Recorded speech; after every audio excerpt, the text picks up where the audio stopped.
खुदावंद के ज़िंदा और जलाली और पुरफज़ल नाम में आप सबकी सलामती हो। मेरा नाम आमिर अशरफ है और मैं पाकिस्तान के शहर कसूर से हूँ।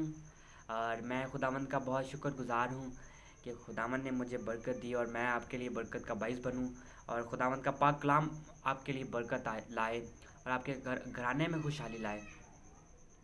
और आज मैं खुदावंद के पाक और ज़िंदा कलाम में से पढ़ूँगा यूहन्ना उसका 13 बाब और उसकी 34 से 35 आयत तक। यूहन्ना 13 बाब 34 से 35 आयत तक। और खुदावंद के पाक कलाम में यूँ लिखा है, मैं तुम्हें एक नया हुक्म देता हूँ कि एक दूसरे से मोहब्बत रखो। जैसा मैंने तुमसे मोहब्बत रखी, तुम भी एक दूसरे से मोहब्बत रखो। अगर आपस में मोहब्बत रखोगे तो इससे सब जानेंगे कि तुम मेरे शागिर्द हो। आमीन। खुदावंद का पाक कलाम पढ़े और सुने जाने पर सबके लिए बरकत हो। आमीन। खुदावंद के पाक कलाम में लिखा है कि हमें एक दूसरे से मोहब्बत रखनी है, चाहे वो हमारा दुश्मन है, चाहे वो हमारा रिलेटिव है, चाहे वो हमारा अजीज़ है, चाहने वाला है, ना चाहने वाला है, कोई भी है तो हमें उसके साथ मोहब्बत रखनी है। और जब हम मोहब्बत रखेंगे, जब हम कोई भी काम मोहब्बत के साथ करेंगे तो हमारे काम रुके हुए काम भी हो जाएंगे। जब हम खुदावंद के बताए हुए रास्ते पर चलते हैं, जब हम खुदावंद की बताई हुई बातों को अपनाते हैं तो हमारे तमाम काम हो जाते हैं। जब हम एक दूसरे से प्यार मोहब्बत से पेश आते हैं, अच्छी लैंग्वेज यूज़ करते हैं, तब ही हमारे काम होते हैं। और इसके अलावा वो जो सब काम जो खुदावंद हमें बताता है कि ऐसे करो, बाइबल में लिखा है, वैसे ही हम उसके मुताबिक ज़िंदगी गुजारते हैं तो हमारे तमाम रुके हुए काम हो जाते हैं।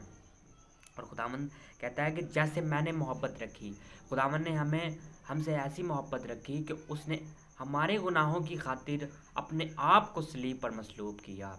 इतनी मोहब्बत कोई नहीं आपसे कर सकता, ना भाई भाई से, ना बहन बहन से, ना बेटा बाप से और ना बाप बेटे से। ऐसी मोहब्बत कोई भी नहीं कर सकता जैसी बाप ने हमारे साथ की। और हमें भी बाप के बताए हुए रास्ते पर चलना है, जैसे बाप कहता है वैसे ही करना है। और जब हम बाप के बताए हुए रास्ते पर चलेंगे, बाप के बताए हुए काम करेंगे, तब देखना कि आपके घरों में कैसे खुशहाली, आपकी ज़िंदगी में कैसे बरकतें, आपके कारोबार में कैसे तरक्कियाँ आएंगी। ये तब ही हो सकता है जब आप बाप का कहना मानेंगे, जब आप खुदावंद के बताए हुए रास्ते पर चलेंगे। जैसे बाप ने हमारे साथ मोहब्बत रखी, तुम भी एक दूसरे से मोहब्बत रखो।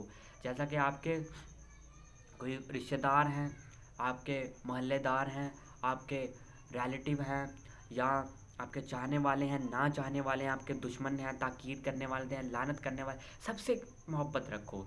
मोहब्बत के साथ पेश आओ। आप अगर उनके साथ अच्छा सलूक, अच्छे से बात करेंगे तो वो भी आपके साथ अच्छे से और सलूक से बात करेंगे। और वो कहेंगे कि ये है मसीह का पैरोकार, ये है फ़लाँ का बेटा, और ये बहुत अच्छा लैंग्वेज और मोहब्बत के साथ बात करता है। जब आप किसी से मोहब्बत रखेंगे तो आपसे भी मोहब्बत रखी जाएगी। जैसा करोगे वैसा ही भरोगे। तुम दूसरों से मोहब्बत रखो, दूसरे तुमसे मोहब्बत रखेंगे।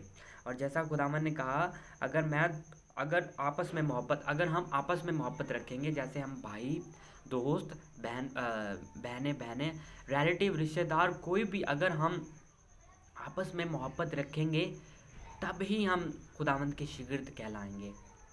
और ऐसा आम कॉमन ज़िंदगी में होता नहीं है। कोई एक दूसरे से मोहब्बत नहीं रखता।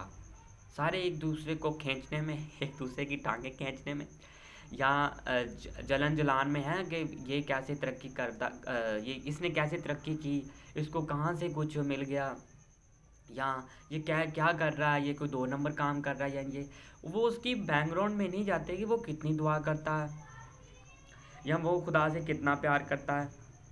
ये ऐसा कुछ नहीं लोग देखते। चाहे वो 8-8 घंटे, 4-4 घंटे, 5-5 घंटे दुआ करता है, खुदावंद के आगे सजदा करता है, रोता है, बाइबल पढ़ता है, रोज़े रखता है और खुदावंद के बताए हुए रास्ते पर चलता है, तभी खुदावंद बरकतें देता है, तभी आपके घराने में खुशहाली आती है। जब आप ऐसा काम करेंगे तभी आपको ऐसी चीज़ें मिलेंगी।